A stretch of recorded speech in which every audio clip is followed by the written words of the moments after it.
Bharatiya Janata party की अगर सरकार बनती है तो संभावित मुख्यमंत्री की कतार में सबसे आगे शुभेंदु अधिकारी खड़े दिखाई देते हैं।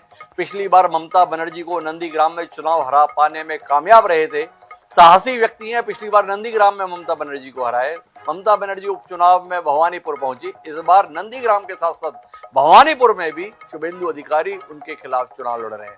प्रारंभिक रुझान में नंदीग्राम में शुभेंदु अधिकारी बड़े अंतर के साथ आगे हैं। उनकी आप टिप्पणी सुन रहे थे कि मुस्लिम बूथों पर भी हम आगे चल रहे, टीएमसी की हालत खराब कर दी। यह बताता है कि हम कहां पर खड़े हैं। स्क्रीन के अंदर आप देख सकते हैं कि पश्चिम बंगाल में रुझानों के अंतर्गत भारतीय जनता पार्टी और टीएमसी के बीच अंतर बढ़ रहा है। भाजपा की बढ़त बढ़ रही है। इस समय 135 सीटों पर बीजेपी आगे है, वहीं टीएमसी 160 सीटों पर, मतलब एक बड़ा अंतर दिखाई दे रहा है। पर यह रुझान बार बार बीच में बदल जाता है, कई बार नेक टू नेक की स्थिति आ रही है। पर जब से हम रुझान बता रहे हैं, एक बार भी हमें यह अवसर नहीं मिला है कि हम टीएमसी को ज्यादा और बीजेपी को कम बता पाए। बीजेपी की बढ़त कम ज्यादा तो हो रही है, पर बीजेपी की बढ़त बनी हुई है। वहीं इसके उलट हमने जो बताया कि दो राज्यों के संदर्भ में स्थिति साफ है। असम, हिमंता बिस्वा शर्मा के नेतृत्व में भारतीय जनता पार्टी सत्ता में बने रह पाने में चुनाव नतीजों के तहत कामयाब है। अब चुनाव परिणाम आने के बाद में हिमंता बिस्वा शर्मा को भाजपा मुख्यमंत्री बनाएगी, नहीं बनाएगी, बनाकर रखेगी, नहीं रखेगी, ये कहना जरा मुश्किल है। भाजपा कब क्या कर दे कौन जानता है। और ये बात हम हवा में नहीं कर रहे। पिछली बार सर्बानंद सोनोवाल के नेतृत्व में बीजेपी जीती थी असम में, पर मुख्यमंत्री हिमंता बिस्वा शर्मा बने थे। अब इस बार हिमंता बिस्वा शर्मा ही बनेंगे या फिर सर्बानंद को ला देंगे या किसी और को ला देंगे, भाजपा में कौन जान सकता है। इसी प्रकार से पुडुचेरी के संदर्भ में भी एनडीए सत्ता में बनी रहेगी, ये साफ दिखाई देता है। सबसे चौंकाने वाला जो घटनाक्रम है वो तमिलनाडु के संदर्भ में है। वहां पर डीएमके की सत्ता में वापसी की उम्मीद थी, लेकिन फिल्म एक्टर विजयकांत की पार्टी टीवीके इस समय सबसे बड़ी पार्टी के तौर पर उभर कर सामने आई है। डीएमके उसके मुकाबले पीछे है, ये तो एक खबर है। पर उससे भी बड़ी खबर यह है कि वर्तमान मुख्यमंत्री स्टालिन जो सत्ता में वापसी की उम्मीद कर रहे थे, उनको विधायक बनने के लाले पड़ गए, क्योंकि वो अपने विधानसभा क्षेत्र में पीछे चल रहे हैं।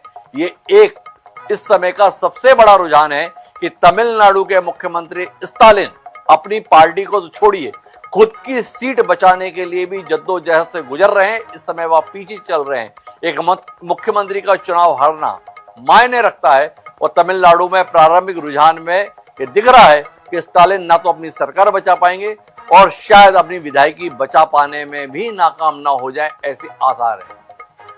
कांग्रेस कार्यालय पर भी पूरी सब्जी बनवाई जा सकती है। इसलिए बनवाई जा सकती है क्योंकि केरल में कांग्रेस 10 साल बाद सत्ता में वापसी करते हुए दिख रही है। वाम मोर्चा के मुकाबले एक ठीक ठाक बढ़त प्रारंभिक रुझान में कांग्रेस के हिस्से में आई है। कांग्रेस पार्टी की ओर से वहां पर जो लड़ाई लड़ी गई उसमें तकरीबन 83 सीटों पर इस समय कांग्रेस आगे है, जिस केरल में बहुमत के लिए 76 का आंकड़ा चाहिए। बहुमत के आंकड़े को रुझानों में पार कर गई है कांग्रेस पार्टी। भाजपा के लिए निराशाजनक बात यह कि भाजपा ने बहुत कोशिश की थी। भारतीय जनता पार्टी त्रिवेंद्रम में मेयर का चुनाव जीत पाने में कामयाब रही थी। भाजपा को उम्मीद थी कि हम कुछ बेहतर प्रदर्शन करेंगे, लेकिन अभी तक रुझानों में भाजपा का खाता भी नहीं खुला है। मतलब एक भी सीट ऐसी नहीं है जिसमें भाजपा का प्रत्याशी 140 में से एक भी सीट पर आगे चल रहा हो। तो ये वहां के संदर्भ में हालात हैं। लेकिन वापस लौटकर आते हैं पश्चिम बंगाल की ओर, जहां पर भाजपा अब बहुमत की ओर बढ़ती हुई दिख रही है। कांग्रेस मैदान में भी नहीं, वाम मोर्चा मैदान में भी नहीं। भारतीय जनता पार्टी और तृणमूल कांग्रेस के बीच सीधा मुकाबला और प्रारंभिक रुझान में जो कांटे की लड़ाई थी, वो कांटे की लड़ाई अब भाजपा की बढ़त की ओर बढ़ती हुई दिख रही है। पश्चिम बंगाल की चुनाव रणनीति में महत्वपूर्ण भूमिका निभाकर लौटे छत्तीसगढ़ के दिग्गज राजनीतिज्ञ सौरभ सिंह जी हमारे साथ में हैं। सौरभ जी, अब जो रुझान की स्थिति है, इसके संदर्भ में आपकी टिप्पणी जी। और अभी भी आप देखिए 30-40 सीटों का रुझान नहीं आ रहा है। पूरे रुझान जल्द ही आ जाएंगे, थोड़ी देर में आने लगेंगे रुझान। तो उस रुझान के बाद हम हाफ वे जो मार्क है उसको पार कर जाएंगे। पूरे रुझान के आने के बाद निश्चित तौर से जो परिश्रम माननीय प्रधानमंत्री जी ने किया, प्रधानमंत्री जी की जो रैलियां थी, वो रैलियों में इतनी भीड़, ब्रिगेड परेड ग्राउंड में सबसे पहले रैली हुई कोलकाता में। उसके बाद जो सिलीगुड़ी की रैली थी, प्रधानमंत्री जी ने भी बोला कि मैंने इतनी अच्छी रैली, इतनी बड़ी रैली नहीं देखी है। तो वो जो रुझान था माननीय गृह मंत्री जी के जो रोड शो होते थे, जो रैलियां होती थी, उसमें जो भीड़ आती थी, माननीय राष्ट्रीय अध्यक्ष जी के रोड शो रैलियों में जो भीड़ आ रही थी, वो स्पष्ट इस बात का रुझान था कि हमारी सरकार बन रही है। जनता ने मन बना लिया था। और बंगाल का जो मानस है वो होशियार, उन्होंने देखा है कि भारत में पिछले 12 साल में कितना विकास अन्य राज्यों में हुआ है, कितना विकास अन्य राज्यों में हुआ है। अब कमाल की बात है, पश्चिम बंगाल के लोगों ने देख लिया, तमिलनाडु के हो, केरल के लोगों ने नहीं देखा, वहां पर दिखा नहीं पाए सौरभ जी और उनकी पार्टी के लोग। लेकिन हमारे साथ में समय अशफाक अहमद जी जुड़ गए हैं, प्रवक्ता हैं कांग्रेस पार्टी के पश्चिम बंगाल से। अशफाक जी, स्वागत है आपका। कितने मायूस हैं या कितने उत्साहित हैं? हम सत्ता में नहीं आ रहे, कोई बात नहीं, और जिस ममता बनर्जी ने बहुमत पाने के बाद कांग्रेस को किनारे कर दिया था, वो ममता बनर्जी के विदाई के संकेत दिख रहे हैं। ये आपको कितना आनंदित कर रहा है अशफाक जी? देखिए, हमें आनंदित, अगर भाजपा का सरकार आए उससे भी हम आनंदित नहीं है, अगर ममता बनर्जी की सरकार आए उसमें भी हम आनंदित नहीं है। हम चाहते हैं कि जनता के राज कायम हो, जनता के मुद्दों की बात हो, जनता के लिए काम हो। सिर्फ राजनीति जीतना देश के लिए काम नहीं है। और जो सुबह का ट्रेंड देखकर अगर जश्न मनाना भाजपा के लिए आसान है, लेकिन फाइनल जो वर्डिक्ट हमेशा पूरी काउंटिंग के बाद ही तय होती है। और पोस्टल बैलेट कभी भी पूरे जमानत का प्रतिबिंब नहीं होता है। असली फैसला ईवीएम काउंटिंग में होगा। और ट्रेंड हेडलाइन बनाना है, मैंडेट हिस्ट्री बना देगा। तो भाजपा को देखिए, देश में जो कामयाब नहीं हो पाया, जिस भाजपा पोलराइजेशन के राजनीति करके बंगाल की जनता को बहलाने की कोशिश तो की थी, लेकिन मुझे नहीं लगता कि भाजपा सरकार यहां बना पाएगी, बल्कि मुझे लगता है जनता भाजपा को किनारे कर देगा बंगाल से। लेकिन जिस तरह इन्होंने मैनिपुलेशन का काम किया, जिस तरह 200 लोगों की हत्या कराया, 27 लाख लोगों की डिजिटल जेनोसाइड कराया, उनकी वोटाधिकार को खत्म करने का काम करने की कोशिश किया। अरे बाइनरी पॉलिटिक्स से जो खेल रहे हैं बंगाल में, मेरुकरण का, जिसे हम कहते हैं मेरुकरण का राजनीति कर रहे, उसके खिलाफ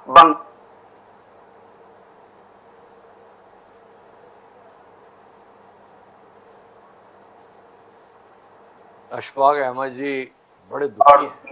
मेरा आवाज आ रही है? जी, आ रही है। इसमें कोई दो राय नहीं।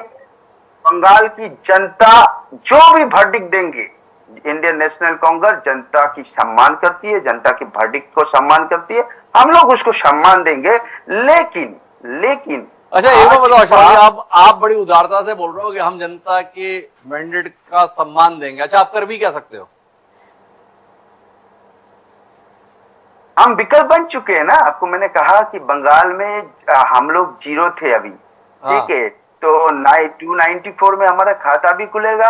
और आप देखिएगा रुझान में जो सामने आ रहा है, अभी तो बैलेट में भी हम लोग 2 में आगे हैं। जो यहाँ की लोकल जो बंगाल की खबर की चैनल है, उसमें से जो खबर आ रही है, तो हम लोग 2 में बढ़त बना चुके हैं। 141 साल पुरानी पार्टी, जिसने पश्चिम बंगाल में भी तकरीबन 25-30 साल शासन किया, वो आज 2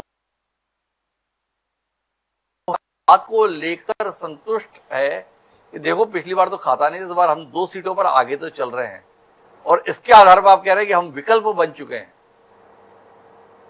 कितने मुग्ध हैं आप अपनी सफलता पर? नहीं, इसलिए मैं कह रहा हूं, मैं सुनिए, असल बात है कि जो राजनीति इन्होंने किया, भारतीय जनता पार्टी जनता के मुद्दों की बात नहीं किया। देखिए ना, तृणमूल ने जो सिंडिकेट करप्शन की राजनीति किया, और दोनों ने एक बाइनरी यहाँ बनाया, बंगाल में बनाया। हालांकि विदाउट हैविंग सपोर्ट, कांग्रेस के सपोर्ट के बिना ममता बनर्जी भी यहाँ आ नहीं सकती थी। और भाजपा जो यहाँ ममता बनर्जी की सपोर्ट से यहाँ आया है, इसीलिए राहुल गांधी जी ने बंगाल में आके कहा कि ममता बनर्जी ने इनके लिए दरवाजा खोलकर, इनको स्वागत करके इनके आरएसएस की शाखाएं बढ़ाकर जो काम किए है, तो ममता बनर्जी को भी हटाना जरूरी है। तो ये अगर ममता बनर्जी सरकार से चली भी जाती है, तो इससे बीजेपी का भी हार होगा, बीजेपी का हार होगा।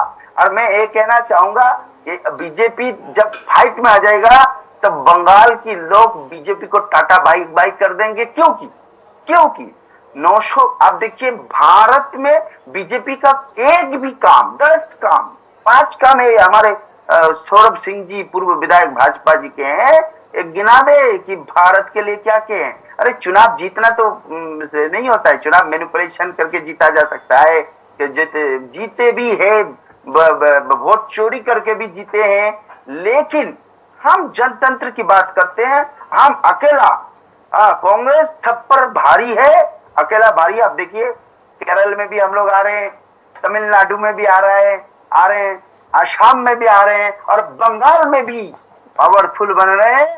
आपके हिम्मत को, आपके हौसले को और आपकी उम्मीद को बहुत बहुत बधाई।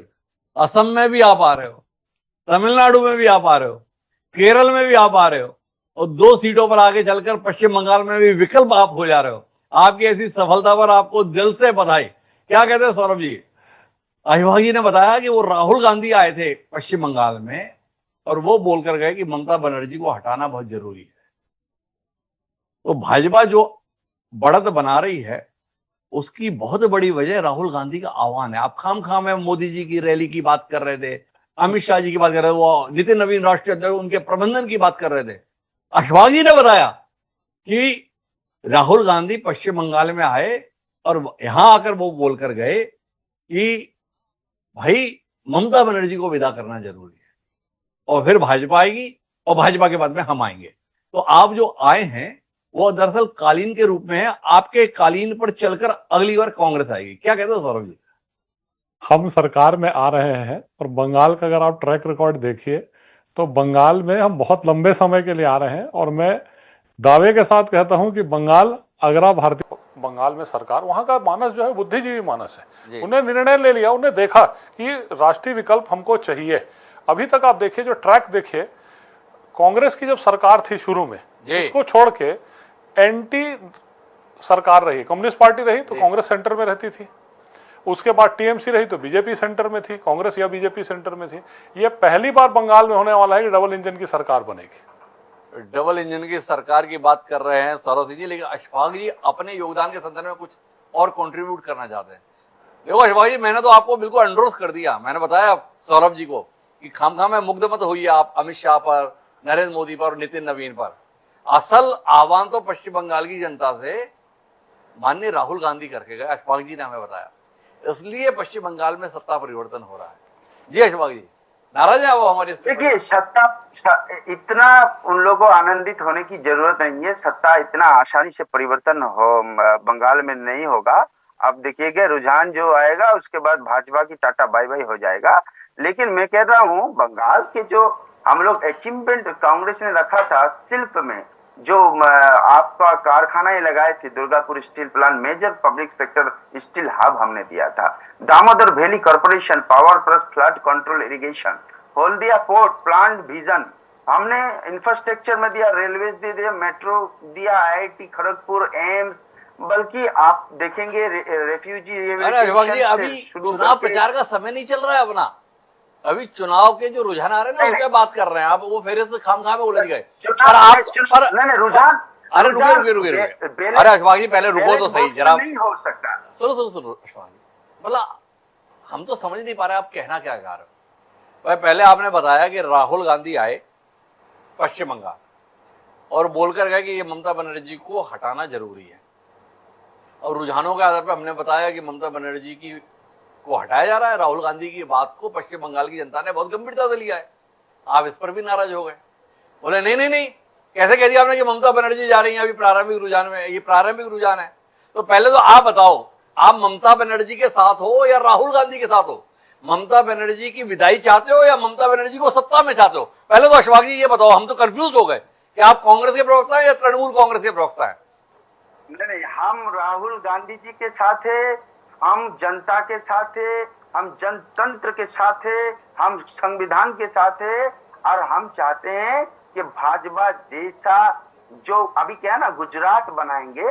गुजरात मतलब दंगे का राजनीति करेंगे, पोलराइजेशन का करेंगे, गरीबों को मारेंगे, डेवलपमेंट का बात नहीं करेंगे, एलपीजी का, गैस का, सिलेंडर का कीमत बढ़ाएंगे, 65% देश के प्रॉपर्टीज 10% लोगों को दे देंगे, हम दो हमारे दो, अडानी को सारा कुछ दे देंगे। तो एक जैसे भाजपाइयों को बंगाल में ये परिस्थिति तैयार करने इन लोगों को बंगाल के लोग नहीं देगा। और फाइनल अरे कैसे नहीं देगा? रुझान देखो ना, 293 सीटों में से 99 सीटों पर तृणमूल कांग्रेस आगे चल रही है, भारतीय जनता पार्टी 142 सीटों पर आगे चल रही है, और अशफाक जी हमसे कह रहे हैं कि पश्चिम बंगाल के लोग ऐसा नहीं होने देंगे। तो फिर जाके रुझान ऐसे क्यों है? और जिस कांग्रेस की ओर से आप ये बात कर रहे हो वो 4 सीटों पे आगे चल रही है। 4 सीटों वाली कांग्रेस कह रही है भाजपा को हम आने नहीं देंगे। भाई कैसे नहीं आने दोगे? बोले बैलेट बॉक्स में आपसे रुझान नहीं, आप देखिए शुरुआती रुझान नहीं है, ये जो है असली तो रुझान जब काउंटिंग शुरू होगा तब मालूम होगा। अब जो आप इस मॉर्निंग में कुछ लोग भाजपा के एक चैनल में मैं था और एक प्रवक्ता कह रहे थे कि मॉर्निंग का जो सुबह का जो बात होता है वो सही होता है, कभी कभी सुबह से शुरू नहीं होता है।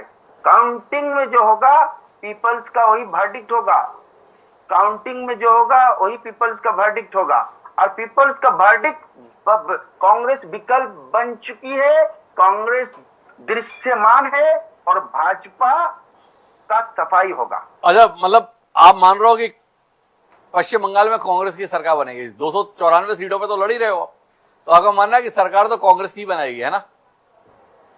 की कांग्रेस 20 साल के बाद हम लोगों ने 294 विधानसभाओं में लड़ा है और जमीन को हमने तैयार किया, जमीन में हमने हल चलाया और 294 विधानसभाओं में हमने हल चलाया और उसका जो फसल है वो हम लोगों को 2031 में मिलेगा और अभी हम लोग विकल्प बनेंगे। अच्छा, 231 में तो फसल आपको मिलेगी, 2026 में फसल किसको मिलेगी? भाजपा को नहीं मिलेगी। किसको मिलेगी? भाजपा को नहीं मिलेगी, जिसको भी मिले भाजपा को नहीं मिलेगी। क्या कह रहे हो सौरभ जी? नहीं, वो तो रुझान बता रहे हैं हमको मिल रही है। अशफाक जी का आकलन भी कमाल का है भाई। भाजपा को नहीं मिलेगी ये उनका आकलन है या उनकी भावना है? आप नहीं चाहते भाजपा को मिले, ये आपकी इच्छा है या ये आपका आकलन है? आकलन है। 2019 में 2021 में भी ऐसा ही रुझान था और जनता देखा क्या हुआ। अब जनता देखा क्या हुआ, तो कुल मिलाकर अशफाक जी आपको शुभकामनाएं आपके रुझान के लिए, आपके आकलन के लिए, और आपको शुभकामनाएं 2031 के लिए भी। आप फसल काटिएगा। बहुत बहुत धन्यवाद हमारे साथ जुड़ने के लिए। तो लगातार हमारी बातचीत चल रही है, कमाल के रुझान आ रहे हैं। रुझानों के अंतर्गत असम भाजपा के पास, केरल कांग्रेस के पास, पुडुचेरी एनडीए के पास, तमिलनाडु पता नहीं किसके पास, पश्चिम बंगाल अब दिख रहा है भाजपा के पास। तो कुल मिला के ये हालात है। एक छोटे से ब्रेक पर जाएंगे, लेकिन उससे पहले सौरभ जी आपका बहुत बहुत धन्यवाद हमारे साथ चर्चा का हिस्सा बनने के लिए। पश्चिम बंगाल में आपने जो भी बहाया, पानी या पैसा या पसीना, ये तो महुआ जी अब बाद में बताएंगी, लेकिन कुल मिलाकर उसके परिणाम तात्कालिक रुझान में आपके अनुकूल आ रहे हैं। तो आपको बहुत बहुत शुभकामनाएं और बधाई इन रुझानों के संदर्भ में, और आपका बहुत बहुत धन्यवाद हमारे साथ जुड़ने के लिए। तो एक छोटे से ब्रेक पर जाएंगे, ब्रेक के बाद लौटेंगे तो इन रुझानों पर और बारीकी से निगाह बनाएंगे, देखेंगे ऐसे रुझान क्यों आ रहे हैं, कैसे आ रहे हैं। कई मेहमान हमारे साथ लगातार जुड़ते रहेंगे, तो कहीं जाइएगा नहीं, हम गए और आए।